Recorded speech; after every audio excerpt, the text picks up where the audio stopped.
Hello guys, আমি পাহাড় সাগর। যখন ভিডিও বানাইতেছিলাম হঠাৎ করে নেট চলে গেছে। নেট চলে যাওয়ার পর আমরা ভাবলাম কিরে হঠাৎ করে নেট চলে গেছে কেন। সবাই ট্রাই করতে করতে করতে করতে আজকে 4 দিন হয়ে গেছে বাংলাদেশে কোনো নেটওয়ার্কই নাই। পরে দেখলাম যে ওয়াইফাই নাই, নেটওয়ার্ক নাই, ইন্টারনেট বলতে সারা বাংলাদেশের মধ্যে নেটওয়ার্ক নাই। কে বা কারা যেন বাংলাদেশের নেটওয়ার্কের তার লাইন সবকিছু জ্বালিয়ে ছারখার করে দিছে, একদম শেষ, বাংলাদেশের নেটওয়ার্ক শেষ।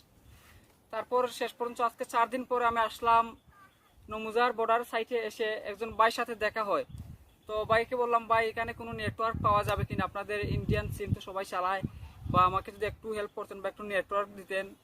তো ভাই বললো আচ্ছা ঠিক আছে, আমি ব্যবস্থা করে দিতেছি। তো ভাই আমাকে নিয়ে আসলো ইন্ডিয়ার বর্ডারের সাইটে। এসে একটু নেটওয়ার্ক দেখলাম যে একটু ভালো চলতেছে। তো কে কে নিয়ে এসছে আমাকে, বা কোন ভাই আমাকে নিয়ে এসছে আপনারা একটু দেখেন। বর্তমানে আমি আছি এই যে বর্ডারের সাইটে।